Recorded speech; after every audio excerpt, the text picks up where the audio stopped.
I don't think I've ever seen that happen. Hey, we're live and good morning. Hope you're doing well. It's 5am Mester Scrum Show. Computer just did something really weird I haven't seen in 456 episodes. So, hey, it's 5am Mester Scrum Show. I hope you're doing well. I am Greg, Mester Scrum Master and Agile Coach. And here we talk about Scrum and Agile and a practical and tactical way. And do it in such a way to hopefully bring value to your customer, get you home in a decent time, and have some fun along the way. Today, as I said, the 456 episode, it's about 7:51, so it's a little bit later than normal. Kind of crazy stuff going on here in Philadelphia. Still rioting. Well, not rioting so much, just mostly looting. People just breaking into people's businesses and stealing their stuff. Kids riding up down the street in their bicycles, teenagers hitting cars, things like that. So it's kind of up a little bit later than normal last night, just with the door cracked open just to make sure people aren't going a little nuts down the street. You know, sometimes if there's a presence, calms things down a little bit, but who knows? Anyway, it's raining today, so hopefully I can sleep in tonight. Go to bed early. So what are we talking about today? I was talking to one of my coachees last night. We were talking about this no estimate thing. And I'm going to talk about no estimate and what things I do real quick. But then I'm going to go in, how about an idea for new teams don't do any estimating. And I'm going to go through the process of my logic. It's a challenge. I don't know if anybody does it this way. They may do, maybe a new thing, but I'll share that with you.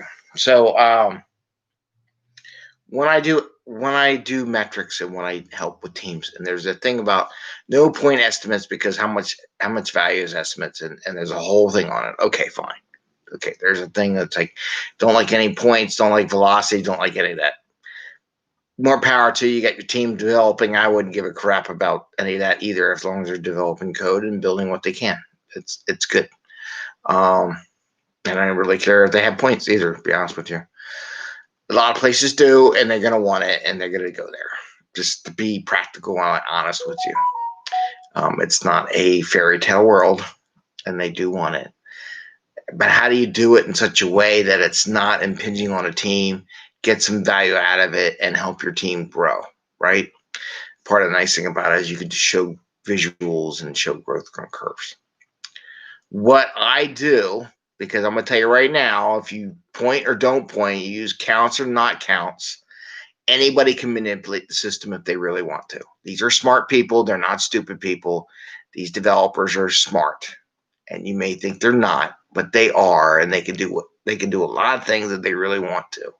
Otherwise, they wouldn't be doing what they're doing. It takes a lot of brain power to do what they do. Anything takes a lot of brain power, and any human wants to do it, they can get around it. So I usually do two things. I usually like a count of stories, and I look at points. And I usually, when I chart things, I put the two of them up there, because you need the two, because it'll tell you two different things. One, if they're not pointing the stories, but you're looking for points, and they put a lot of things, it tells you they're hiding stuff.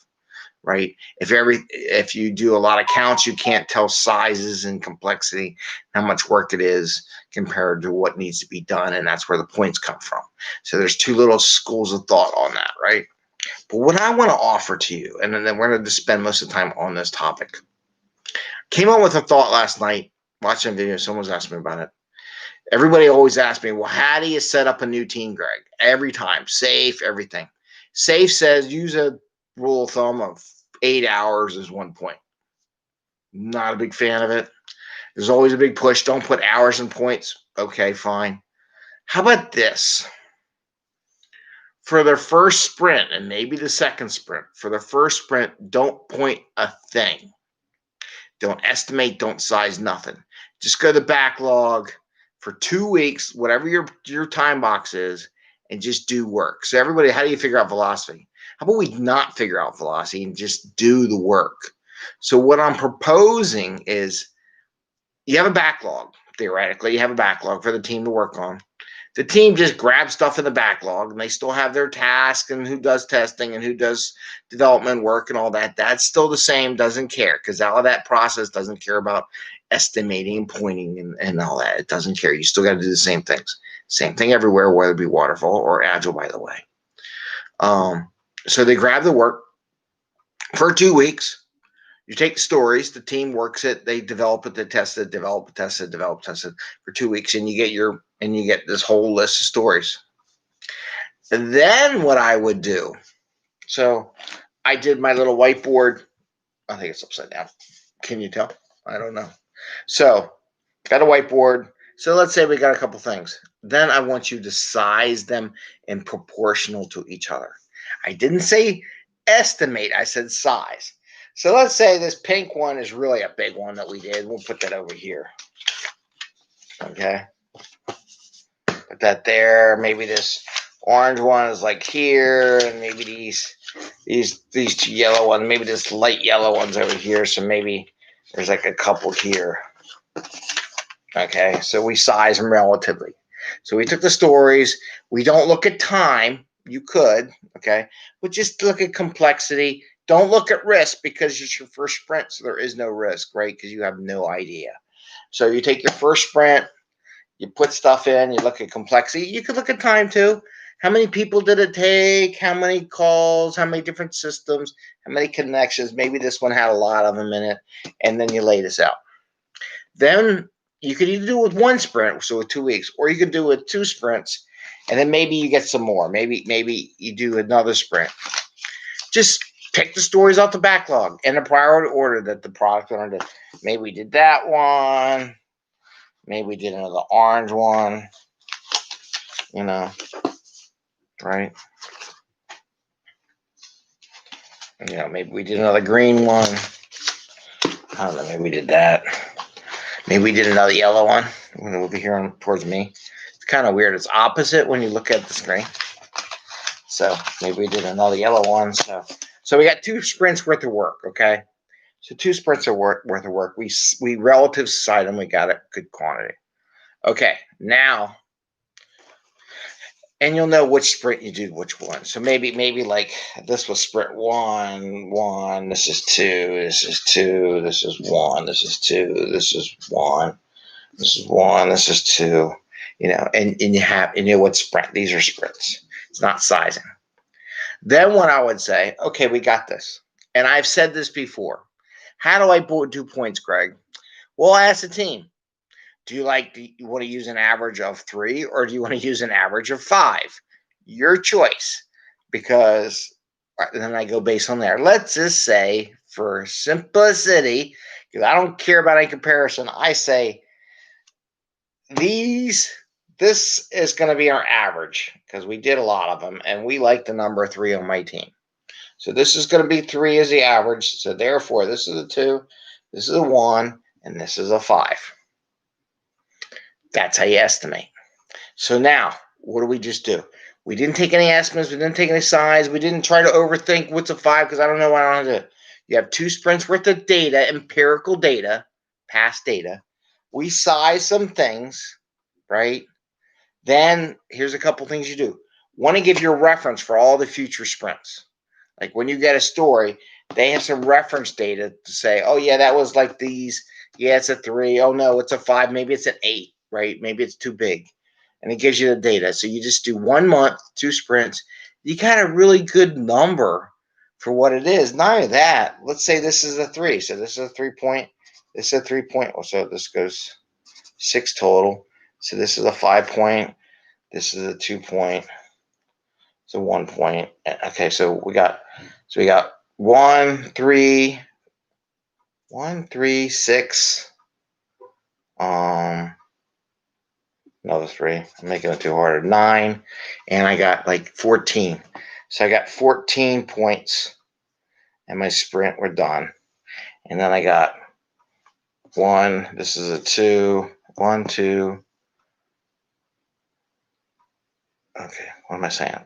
This is 3. This is a 6. This is a 9. And we got 9s on the next sprint. Okay, it's probably true. We got a lot more done. Second sprint, we didn't get as much done because we learned our stuff we had to do. So it's giving you a velocity, right? You do your third sprint, then you apply the rules. Okay, which one's bigger, whichever, and you assign points. So that's my thought. First 2 sprints, don't size a thing. Just have a backlog, just have a backlog. You know, you want to get a backlog and just pick stuff off, man. Just pick it off as it goes. It's been prioritized, right? Because the customer's going to know. So prioritize your backlog. Team just goes, picks it off. Boom, boom, boom, boom, boom. Just see how much they can get done, and tell them mix it up. Don't take like things that look too complicated. Look, whatever you see from reading the stories, because theoretically you're gonna do some tasking. You're gonna talk about the stories before you start anyhow. Classic sprint stuff, sprint planning. You take the stories, you task it out, you talk about it, make sure you got enough information, go ahead and do it, and then you task it out. You're gonna find a lot of things in one sprint, maybe two sprints. Two sprints would be great because you give you a better sample size of what's going on in the workload, but you do that real simple. So you got a new team to Scrum and pointing. I would even say you can apply this to teams that have worked together in the past. To be honest with you, I think it's a great idea. I say take your backlog from a team that exists that's going to go into Scrum. They have a backlog, and just say, okay, for the next 2 weeks, just pick stuff. And at the end, we'll do a retrospective, or you could do it during your review, and we'll see what we got done. We'll relatively size them during the part of the retrospective, say what worked, what didn't work, what were the risks, what are the problems we found, what are the unknowns. Then do it again, and then goes the clock. It's still in here. Anyway, thought I wouldn't have the clock, but I do have the clock. So I got to cut this part out, I think. I don't know. We'll see. But anyway, so that's my thought. So you have a backlog. Team grabs the work for the backlog for 2 weeks. You don't point them. It's prioritized. At the end of 2 weeks, you see how much work you get done. You can relatively size them then, and then just apply my technique for say, okay, which ones are average? And do you as a team want to use a 2, a 3, or a 5 as an average point? You know, I like 3. Why do I like 3? Because there's a 1 and a 2, and then there's a 5 and an 8. It's just my logic. I don't care, right? I don't spend a lot of time, but it gives you an idea, and then the next sprint you can size against that chart you did in the first sprint. If you have 2 sprints, it's even better because you get 2 sprints worth of data. All of a sudden, you're not using hours, you're not using anything, you're not making shit up. It's empirical data saying our team's average velocity looks like it's this because we spent 4 weeks just picking work and trying to get done. Now we have something to measure and put up on the wall and see how we're doing in reference to previous sprints and how can we make that better and all that kind of stuff. So my challenge is the next time you get a new team, don't ask them to point squat. Okay? No pointing. None. Just say, here's your backlog, start working. You know, that would actually freak them out. Could you imagine if you came into a group and you're in the group and they say, okay, Scrum Master, Agile Coach, what do we do? What do we have? How do we do this? I'm like, do you have a backlog? Yeah. Start working. 2 weeks, we'll find out how much work you got done. Based on how much work you got done, we'll figure out our velocities, we'll figure out our points, we'll figure out our sizing, we'll do all that kind of stuff. But we're going to do it 2 weeks from now. What? We can't start. We don't know estimate. I don't care. Just start working, just like you did before. We don't need to estimate. We don't need to think about it. So for the first 2 weeks, that's your time box. Code away and test away, right? That's my suggestions, my thought of the day. Tell me if it's different. If you've seen it before, I'd appreciate it. I'd like to know if it's a unique thought process or if it's something you've all seen before. But that would be my challenge. First 2 weeks, don't do it. And then at the end of the sprint, we relatively size them.